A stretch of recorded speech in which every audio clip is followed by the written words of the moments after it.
വർഷം 1992 ഓസ്ട്രേലിയയിലെ സിഡ്നി സ്റ്റേഡിയത്തിൽ ഇംഗ്ലണ്ട് സൗത്ത് ആഫ്രിക്ക മത്സരം നടന്നുകൊണ്ടിരിക്കുന്നു.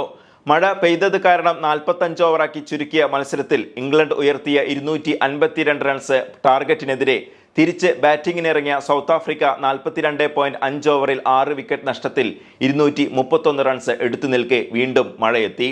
ഉടൻ തന്നെ മാച്ച് റഫറി കളി നിർത്താൻ അനൗൺസ് ചെയ്തു. അല്പസമയം കഴിഞ്ഞപ്പോൾ മഴ നിന്നു. കളിക്കാർ വീണ്ടും കളിക്കളത്തിലേക്ക് ഇറങ്ങി. പക്ഷേ സൗത്ത് ആഫ്രിക്കയുടെ അപ്പോൾ ക്രീസിൽ ഉണ്ടായിരുന്ന ബാറ്റ്സ്മാൻമാരായ ബ്രയാൻ മക്മില്ലനും ഡേവിഡ് റിച്ചാർഡ്സണും സ്കോർബോർഡിലെ പുതുക്കിയ ടാർഗറ്റ് കണ്ട് അമ്പരന്ന് പോയി. 13 പന്തിൽ നിന്നും 22 റൺസ് വേണ്ടിയിരുന്നിടത്ത് ഇപ്പോൾ വേണ്ടത് ഒരു പന്തിൽ 22 റൺസ്. മുന്നേ നടന്ന ലോകകപ്പുകളിൽ നിന്നും ഒരുപാട് വ്യത്യസ്തകളും പ്രത്യേകതകളുമുള്ള വേൾഡ് കപ്പായിരുന്നു 1992 ഓസ്ട്രേലിയ ന്യൂസിലാൻഡ് ആതിഥേയത്വം വഹിച്ച വേൾഡ് കപ്പ്. കളിക്കാർ ആദ്യമായി കളർ ജേഴ്സി ധരിച്ചതും ആദ്യമായി ഫ്ലഡ് ലൈറ്റിന് കീഴിൽ കളി നടന്നതും ഈ വേൾഡ് കപ്പിൽ ആയിരുന്നു. അതോടൊപ്പം തന്നെ ഒരു പുതിയ നിയമവും അന്ന് നടപ്പിലാക്കിയിരുന്നു. ഡക്വർത്ത് ലൂയിസ് എന്ന ആ നിയമപ്രകാരമുള്ള കണക്കാണ് സൗത്ത് ആഫ്രിക്കൻ ടീമിന്റെ ദൗർഭാഗ്യകരമായ തോൽവിക്ക് അന്ന് കാരണമായത്. കണക്കിലെ കളികളിലെ ഈ ക്രൂരതയ്ക്കെതിരെ അന്ന് ലോകമെമ്പാടും പ്രതിഷേധം ഉയർന്നു. പക്ഷേ അവിടെയും തീർന്നില്ല സൗത്ത് ആഫ്രിക്കയുടെ നിർഭാഗ്യങ്ങൾ. 1996 ഇന്ത്യയിൽ വെച്ച് നടന്ന വേൾഡ് കപ്പിൽ കപ്പുയർത്താൻ ഏറ്റവും അധികം സാധ്യത കൽപ്പിക്കപ്പെട്ടിരുന്ന ടീമായിരുന്നു സൗത്ത് ആഫ്രിക്ക. ആ പ്രവചനങ്ങൾ ശരിവെക്കും വിധത്തിൽ തന്നെ റൗണ്ട് റോബിൻ ലീഗിൽ എല്ലാ മത്സരങ്ങളും ആധികാരികമായി ജയിച്ചുകൊണ്ട് അവർ ക്വാർട്ടർ ഫൈനലിൽ എത്തി. ലീഗ് മത്സരത്തിൽ കെനിയയോട് വരെ തോറ്റമ്പിയ വെസ്റ്റ് ഇൻഡീസ് ആയിരുന്നു അന്ന് ക്വാർട്ടർ ഫൈനലിൽ സൗത്ത് ആഫ്രിക്കയുടെ എതിരാളി. ക്രിക്കറ്റ് ലോകം മുഴുവനും അന്ന് സൗത്ത് ആഫ്രിക്കയുടെ ആധികാരിക വിജയം പ്രവചിച്ചു. പക്ഷേ അതിനിടയിൽ അവരെല്ലാവരും അണ്ടർ എസ്റ്റിമേറ്റ് ചെയ്ത ഒരു ഇതിഹാസ താരം അന്നത്തെ വെസ്റ്റ് ഇൻഡീസ് ടീമിൽ ഉണ്ടായിരുന്നു. ബ്രയാൻ ലാറ എന്ന ആ ലെജൻഡ് തൻ്റെ വിശ്വരൂപം അന്ന് പുറത്തെടുത്തപ്പോൾ സൗത്ത് ആഫ്രിക്കൻ ടീം വീണ്ടും വേൾഡ് കപ്പ് ഫൈനൽ കാണാതെ പുറത്തേക്ക്. ഹാൻസി ക്രോണി ആയിരുന്നു അന്ന് സൗത്ത് ആഫ്രിക്കയെ നയിച്ചിരുന്നത്. കഥ അവിടെയും തീരുന്നില്ല. 1999 ഇംഗ്ലണ്ടിൽ വെച്ച് നടക്കുന്ന വേൾഡ് കപ്പ് വീണ്ടും സെമി ഫൈനൽ തന്നെയാണ് രംഗം. പക്ഷേ ഇത്തവണ ഇംഗ്ലണ്ടിന് പകരം എതിരാളി ഓസ്ട്രേലിയ ആയിരുന്നു എന്ന് മാത്രം. സൗത്ത് ആഫ്രിക്കൻ ടീം ആകട്ടെ അവരുടെ ചരിത്രത്തിലെ തന്നെ ഏറ്റവും മികച്ച ടീമുമായാണ് അന്ന് കളത്തിൽ ഇറങ്ങിയത്. സൂപ്പർ 6 എന്ന് പേരിട്ടിരുന്ന ലീഗ് മത്സരത്തിൽ സൗത്ത് ആഫ്രിക്കയുമായി ഏറ്റുമുട്ടിയ ഓസ്ട്രേലിയ വിജയം കൈവരിച്ചിരുന്നു. നിർണായക ഘട്ടത്തിൽ ഓസ്ട്രേലിയൻ ക്യാപ്റ്റൻ സ്റ്റീവോയുടെ ക്യാച്ച് ഹെർഷൽ ഗിബ്സ് വിട്ടുകളഞ്ഞതായിരുന്നു അന്നത്തെ സൗത്ത് ആഫ്രിക്കൻ ടീമിന്റെ തോൽവിക്ക് കാരണമായത്.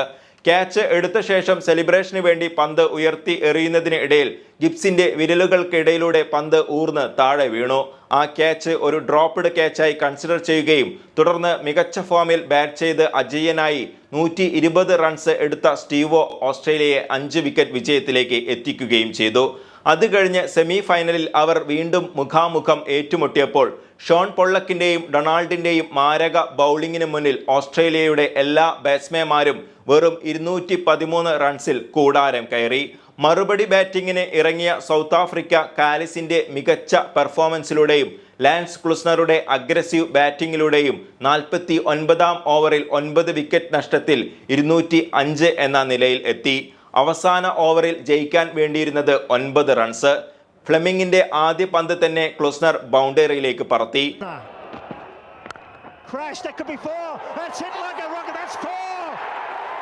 ഫ്ലെമിംഗിന്റെ രണ്ടാമത്തെ പന്തും ക്ലുസ്നറുടെ ബാറ്റിംഗിന്റെ ചൂടറിഞ്ഞപ്പോൾ വീണ്ടും ബൗണ്ടറിയിലേക്ക്.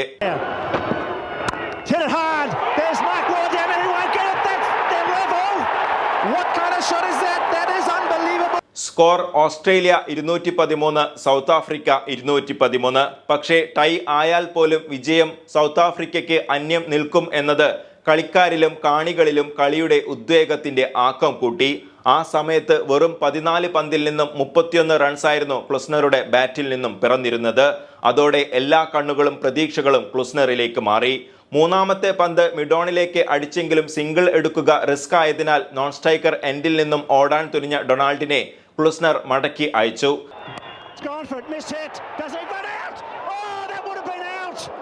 നാലാമത്തെ പന്തും അതുപോലെ തന്നെ മിഡ് ഓഫിലേക്ക് അടിച്ച ക്ലുസ്നർ പക്ഷേ ഇത്തവണ രണ്ടും കൽപ്പിച്ച് ഓടി. എന്നാൽ ഓസ്ട്രേലിയക്കാരുടെ കാക്കക്കൂട്ടത്തിൽ കല്ലിട്ട പോലെയുള്ള ബഹളത്തിനിടയിൽ ക്ലുസ്നറുടെ കോൾ ഡൊണാൾഡ് കേട്ടില്ല. പിച്ചിന്റെ പകുതി വരെ ഓടിക്കഴിഞ്ഞ് ഡൊണാൾഡിന്റെ അടുത്തെത്തുമ്പോഴാണ് ക്ലുസ്നറുടെ വിളി ഡൊണാൾഡ് കേൾക്കുന്നത്. There it is. They go. This will be out, surely. Oh, it's out. It's going to be അപ്പോഴേക്കും ഏറെ വൈകിപ്പോയിരുന്നു. മാർക്വോ എറിഞ്ഞ പന്ത് ആദ്യം ഫ്ലെമിംഗിലേക്കും ഫ്ലെമിംഗിന്റെ കൈകളിൽ നിന്ന് വിക്കറ്റ് കീപ്പർ ആഡം ഗിൽക്രിസ്റ്റിലേക്കും ആഡം ഗിൽക്രിസ്റ്റിന്റെ ഗ്ലൗസിട്ട കൈകൾ ബെയിലിനെ ചുംബിക്കുമ്പോൾ ക്യാമറ പകർത്തിയ രണ്ട് മുഖങ്ങളാണ് കാലാവതർത്തിയായ ആ പോരാട്ടത്തിൽ ഇന്നും ക്രിക്കറ്റ് ആരാധകരുടെ നൊമ്പരമായി മാറുന്നത്. ഒന്ന്, എന്ത് ചെയ്യണമെന്ന് അറിയാതെ നിരാശയുടെ ഹിമാലയം കയറി തലകുനിച്ചു പോയ ഡൊണാൾഡിന്റെയും മറ്റൊന്ന്, പുറകെ എന്തു സംഭവിച്ചു എന്ന് തിരിഞ്ഞു നോക്കാൻ പോലും മനോധൈര്യം ഇല്ലാതെ പവലിയനിലേക്ക് ഓടിപ്പോകുന്ന ലാൻസ് ക്ലുസ്നറുടെ മുഖവും ആയിരുന്നു അത്. ഇതുകൂടാതെ എത്രയോ തവണ എല്ലാ മത്സരവും ജയിച്ച് ഫൈനലിൽ എത്തുകയും ഒടുവിൽ ഫൈനലിൽ അടിയറവ് പറയുകയും ചെയ്ത ടൂർണമെന്റുകൾ നിരവധിയാണ് സൗത്ത് ആഫ്രിക്കൻ ക്രിക്കറ്റ് ടീമിന്റെ ചരിത്രത്തിൽ. ഇപ്പോഴിതാ 2020 വേൾഡ് കപ്പിന്റെ ഫൈനലിലും ഇന്ത്യയോട് കൈപ്പിടിയിൽ എത്തിയ വിജയം അവർ കൈവിട്ടിരിക്കുന്നു.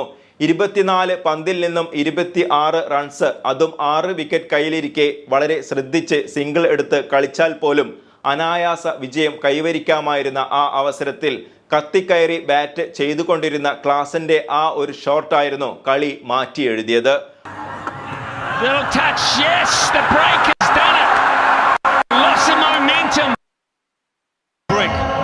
വളരെ വൈഡായി പോയ ആ ബൗളിൽ വെറുതെ ബാറ്റ് വെച്ച് കൊടുത്ത് തന്റെ വിക്കറ്റ് ഇന്ത്യക്ക് ദാനം ചെയ്യുമ്പോൾ അയാൾ ഓർത്തു കാണില്ല തന്റെ പുറകെ വരുന്ന ആർക്കും സൗത്ത് ആഫ്രിക്കയെ വിജയത്തിലേക്ക് എത്തിക്കാനുള്ള കെൽപ്പും മനോധൈര്യവും ഇല്ല എന്ന്. പിന്നീട് വന്ന ബാറ്റ്സ്മാൻമാരെല്ലാം വിക്കറ്റ് കളയാതിരിക്കാൻ ശ്രദ്ധിച്ചപ്പോൾ റൺ റേറ്റ് ഉയർത്താൻ മറന്നുപോയി.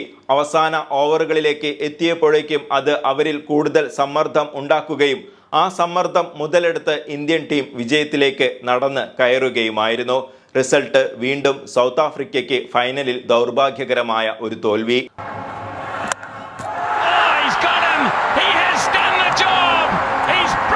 1998 ആദ്യമായി ICC ചാമ്പ്യൻസ് ട്രോഫി നടത്തിയപ്പോൾ വിജയിച്ചത് സൗത്ത് ആഫ്രിക്ക ആയിരുന്നു. സൗത്ത് ആഫ്രിക്കയുടെ ക്രെഡിറ്റിൽ ഉള്ള ഏക പ്രധാന കപ്പും ഇത് മാത്രമാണ്. എന്നാൽ യഥാർത്ഥ ചാമ്പ്യന്മാരെ നിശ്ചയിക്കുന്ന വേൾഡ് കപ്പ് ക്രിക്കറ്റിലോ 2020 വേൾഡ് കപ്പിലോ ക്രിക്കറ്റ് ചാമ്പ്യന്മാർ ആകാൻ ഇത്രയും മികച്ച ഒരു ടീം ഉണ്ടായിട്ട് പോലും അവർക്ക് ഇതുവരെ സാധ്യമായിട്ടില്ല. സൗത്ത് ആഫ്രിക്കൻ ക്രിക്കറ്റ് ടീമിനെ പോലെ ഇത്രയും നിർഭാഗ്യമുള്ള ഒരു ടീം സ്പോർട്സിന്റെ ഒരു മേഖലയിലും നമ്മൾക്ക് കാണാൻ കഴിയില്ല. എന്നും ശക്തമായ ടീമിനെ ഗ്രൗണ്ടിലേക്ക് ഇറക്കിയവരായിരുന്നു സൗത്ത് ആഫ്രിക്ക. അലൻ ഡൊണാൾഡും ഗാരി കെർസ്റ്റനും ഷോൺ പൊള്ളോക്കും AB ഡിവില്ലിയേഴ്സും ലാൻസ് ക്ലുസ്നറും അങ്ങനെ എണ്ണിയാൽ ഒടുങ്ങാത്ത അത്രയും താരങ്ങളെ ക്രിക്കറ്റ് ലോകത്തിന് സംഭാവന ചെയ്തവർ. പക്ഷേ എന്നിട്ടും നിർഭാഗ്യം അവരെ ഒരു ശാപം പോലെ എന്നും പിന്തുടർന്നു. ഇനി 2026 വേൾഡ് കപ്പിലോ 2027 ഏകദിന വേൾഡ് കപ്പ് ക്രിക്കറ്റിലോ കപ്പടിക്കാൻ അവർക്ക് സാധിക്കുമെന്ന് നമുക്ക് പ്രത്യാശിക്കാം. വീഡിയോ ഇഷ്ടമായാൽ ലൈക്ക് ചെയ്യാനും സബ്സ്ക്രൈബ് ചെയ്യാനും വിനീതമായി അഭ്യർത്ഥിക്കുന്നു. അടുത്ത ഒരു വീഡിയോയുമായി വീണ്ടും കാണാം. അതുവരേക്കും ബൈ.